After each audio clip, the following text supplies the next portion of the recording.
South Africa? South African rugby fans are built different. Half philosophers, half war generals. They see rugby as a national mission. Winning is great, but beating New Zealand? That's a spiritual experience. These fans will analyze scrums like it's a chess match, then threaten to fight you if you call Dwayne Vermeulen old. They live for 1-point wins, last-minute maul tries, and tactical kicking that would bore anyone else to tears. But to them, it's poetry. Every game is a test of national character. Lost by 3, ref was French. Won by 20, we still played terribly. Won the World Cup back-to-back. Doesn't matter. Rassie Erasmus could post a clown emoji and cause a diplomatic crisis. And fans would back him with full academic citations. Their player loyalty is something else. A guy could go 5 months without touching a ball. But he's a World Cup winner, bro. Meanwhile, they'll tear into someone's performance while wearing that player's jersey. Springbok fans love reminding you of their underdog status. Despite having the most World Cups, the scariest forward pack,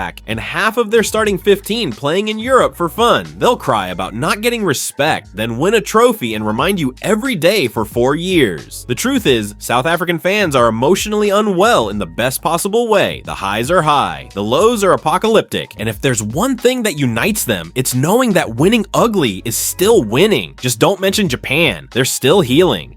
New Zealand. All Blacks fans don't just love rugby, they believe in it. Like it's a sacred ritual passed down from mountaintops by Richie McCaw himself. Losing, that's not just disappointing, that's existential. This fan base genuinely believes that New Zealand invented modern rugby, perfected it, and that every other nation is just trying to catch up. They'll casually quote tackle success rates from 2004 and still be mad about that one French forward pass in 2007. When the All Blacks win, it's order restored. When they lose, even once, the entire country spirals. Is the dynasty over? Should we sack the coach? Is the haka too soft now? These are real conversations after a single dropped lineout. They expect perfection, not just wins, but 50-point demolitions. If they only win by 10, fans will say the team was flat and blame the humidity or something. They still bring up 2015, like it was the last time humanity was truly happy. Every New Zealand fan thinks they could personally coach the team. They're tactical purists. They hate box kicks unless they lead directly to a try. They want attacking flair, but will also bench anyone who misses one tackle. Also, they're panicked during the 2023 World Cup opener versus France. You'd think the world ended, but by the semi-final, they were fully convinced they'd already won. And when they lost the final by 1 point, fans still spent days debating those cards like it was a war crime. Truth is, All Blacks fans are addicted to excellence and allergic to mediocrity. The bar is absurdly high, but they love it that way because deep down, they still believe New Zealand is rugby's true home. Ireland. Irish rugby fans are living proof that hope is a dangerous thing. Every year, they're convinced this is it. This is the year they break the curse, win the World Cup, and finally silence every Southern Hemisphere fan on Earth. And every 4 years, they don't. This fan base is elite at 2 things: hyping their squad to the moon and emotionally collapsing at the quarterfinals. Their team can beat the All Blacks in July, France in February, and South Africa in August. But once October hits, they suddenly forget how to play knockout rugby. And still, they believe every Six Nations win is celebrated like the second coming. Grand Slam, cancel the economy for the week. But if they lose to Wales or something stupid, it's Andy Farrell out and 10,000 tactical threads on Twitter. They're loyal to their provinces like it's religion. Munster, Leinster, Ulster, Connaught, it doesn't matter. It's like Game of Thrones with Guinness and mouth guards. And somehow they all unite under one national team, just long enough to be heartbroken together. They'll talk up Johnny Sexton like he's Moses with a drop goal. They'll say James Lowe has the best left boot in world rugby. They're not wrong. And they'll argue that Peter O'Mahony should have captained Ireland forever. But the moment someone underperforms, they turn brutal. Still, there's something admirable about Irish fans. They carry generations of trauma, and yet, every single time they're back in full force, pints raised high as if the last defeat never stung. They'll win a World Cup one day. They have to, right? Just maybe not in your lifetime.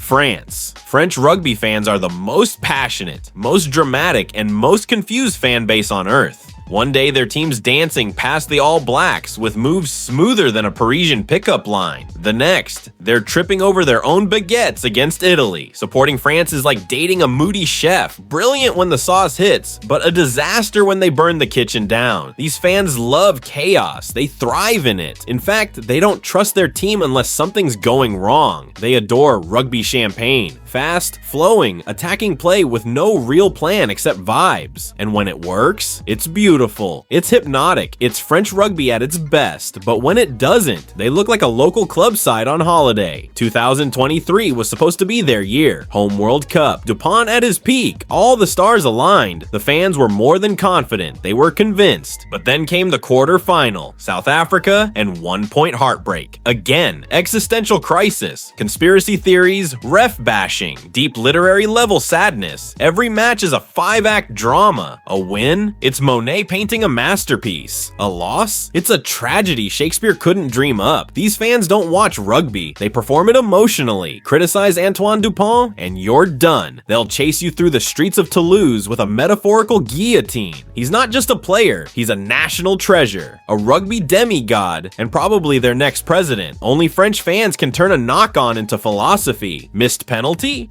C'est la vie. Red card, such passion. Blow a 20-point lead? We died with flair. They make losing sound like a Michelin-starred experience. But don't let the drama fool you, they're dangerous. When it clicks, this team can ruin anyone's night. And the fans know it, they just wish the brilliance came with a final. England. English rugby fans walk into every tournament like they're the main character, and to be fair, they kinda are. Rugby's poshest powerhouse, the home of Twickenham, and also the home of 2003, cause yes, they're still talking about 2003. Ask an English fan how they're feeling about the team, and it's always, not bad, not bad. But the backs need work, followed by a 12-minute rant on kicking strategy, line speed, and the moral decline of French referees. They live and breathe tactical analysis.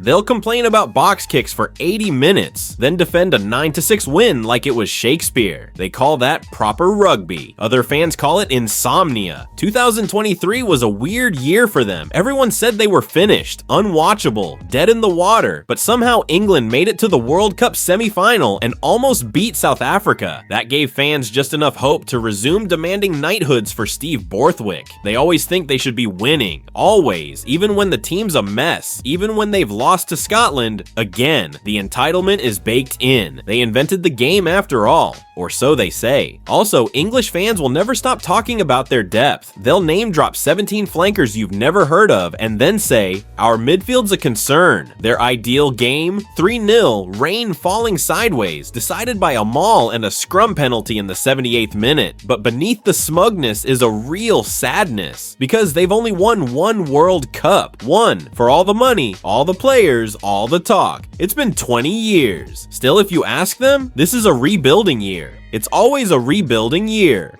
Australia. Australian rugby fans are in rugby rehab. They remember the glory days. John Eales, George Gregan, 2 World Cups, beating New Zealand regularly. And now, they're watching the team lose to Fiji and calling for the whole sport to be abolished. This fan base is stuck in a weird emotional limbo, half proud, half panicking. They know rugby used to be big in Australia. Now it's wedged behind AFL, NRL, cricket, and probably even beach volleyball, and they're not okay with that. The 2023 World Cup broke them. Eddie Jones came back, promised the world, then picked a squad with no Cooper, no Hooper, and zero plan. 1 win. Group stage exit. Fans didn't even rage. They just quietly muttered, of course, and opened a beer. And yet, they care, desperately. They want rugby to matter again. They argue about pathways, schoolboy talent, centralization, super rugby, private equity, like armchair CEOs of an entire sporting code. They'll talk about fixing the game more than the actual game. But when the Wallabies are good, this fan base goes off. The 2000s swagger returns, the cockiness, the banter. They'll casually remind you they've won twice. They'll talk up a 19-year-old fullback like he's already the next Larkham. They also love bagging their own players. 1 missed tackle and a Wallaby is a disgrace to the jersey. 2 bad games? Send them to league. They're loyal, but with conditions. Right now, Aussie rugby fans are in the trenches. But if they ever figure it out, if the team clicks again, they'll be the smuggest rugby nation on earth, and they've earned that right. Just don't mention the 2023 World Cup, or Eddie Jones, or the Lions. Actually say nothing, just pat them on the back.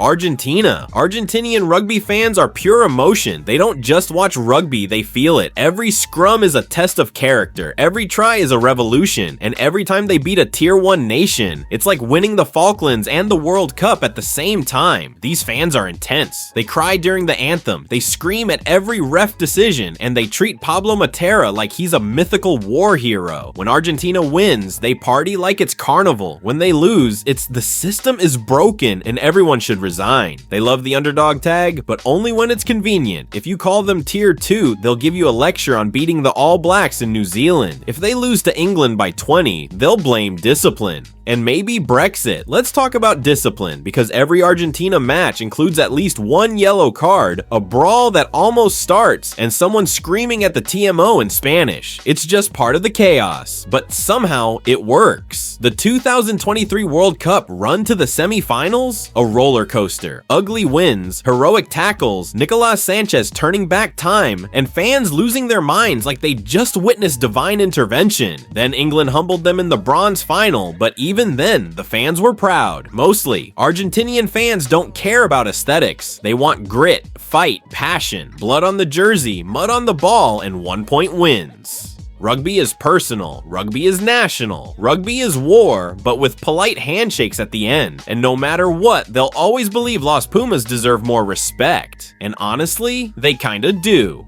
Scotland. Scottish rugby fans are some of the most loyal, most cursed, and most sarcastic supporters on the planet. They've spent the last 20 years being good, but not good enough. And they've turned that emotional damage into a coping strategy built on memes and gallows humor. Ask a Scottish fan how they're doing, and they'll say, same as always, proud and disappointed. They get hyped every Six Nations, every time. They'll beat England, and suddenly it's dark horses for the World Cup. Then they'll lose to Italy and act like they never said any of that. Let's talk about England. Nothing, and I mean nothing, fuels Scottish fans like beating England. It could rain sideways, the team could be missing 10 starters, but if they steal a Calcutta Cup win, it's basically a national holiday. But when it comes to the big stages, quarterfinals, crunch games, heartbreak is inevitable. In 2015, robbed. In 2023, stuck in the pool of death. In general, just always the bridesmaid. And still, they show up, loud, proud,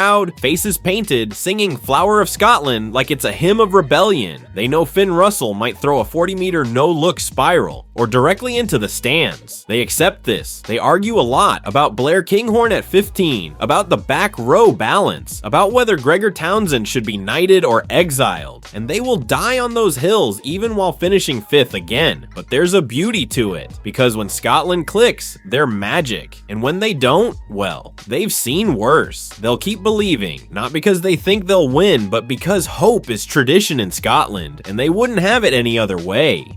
Fiji fans are different. They don't care about possession stats. They don't care about territory. They don't even care about structure. All they care about is rugby magic, offloads, sidesteps, and try-scoring chaos that makes everyone else look like they're playing in slow motion. This fan base lives for the moment. You never know what Fiji's going to do, and neither do they. 1 second, they're casually throwing a behind-the-back pass 5 meters from their own try line. The next, they run it coast to coast for the most ridiculous score of the tournament, and the fans, they lose their minds. Every try feels like a World Cup win. Every game is life and death, and joy and heartbreak and national pride, all wrapped up in 80 minutes of beautiful madness. In 2023, they finally arrived on the big stage, beat Australia, nearly took down Wales, qualified for the quarterfinals, and had England on the ropes. The fans were ready to storm the gates of World Rugby. Then came some questionable decisions, and their World Cup dream slipped away again. But Fiji fans don't stay down. They don't whine about resources or depth, even though their players are scattered across the world. Half the team plays club rugby in France, and most of their prep is done in hotels. Still, they believe. They sing, they dance, they hope. Fiji rugby isn't just a game, it's a celebration of freedom. It's joyful anarchy, and the fans wouldn't trade it for anything. Just don't expect them to play conservative.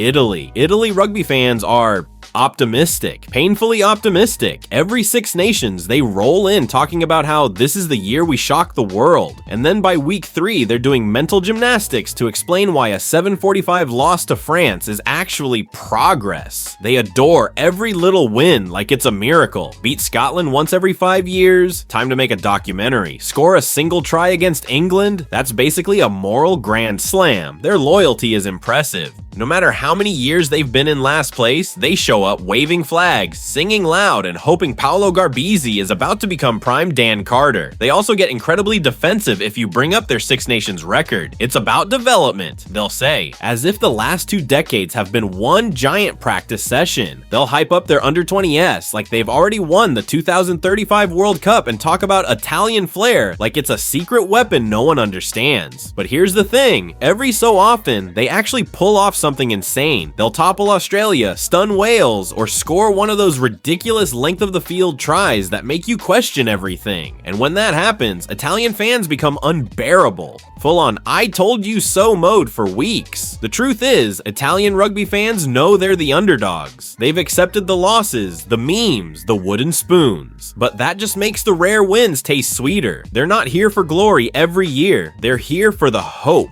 And that's why, despite the scoreboard, you can't help but love them. Wales. Welsh rugby fans are powered by 2 things, choral singing and pure spite. The entire nation treats rugby like a national religion. Every pub, village hall, and school playground is a potential selection meeting for the national team. When Wales are flying, these fans become unstoppable. Grand Slam, cancel work, beat England, national holiday. They will sing their national anthem so loudly it echoes in your bones, and they'll tell you in vivid detail how this squad is the best since the 70s. When Wales are struggling, oh, you'll know, the optimism turns into full meltdown mode. Coaches are useless, referees are blind, and half the team isn't fit to wear the jersey. It's chaos, but it's passionate chaos. They hold on to legends like Alan Wynne-Jones, Shane Williams, and Sam Warburton as if they're eternal saints. And every new player is either the next big thing or a waste of space after one match. There's no in between. What's great is they back their team through anything. Rain, snow, losing streak, doesn't matter. The Principality Stadium will still be packed, the singing will still be world class, and someone will still be explaining why they actually should have won that 26-12 loss to Ireland. Welsh rugby fans are dramatic, loud, and proud. They live for the highs, endure the lows, and never lose that burning belief that the next game will be the game. Just don't call them underdogs. They'll take it personally.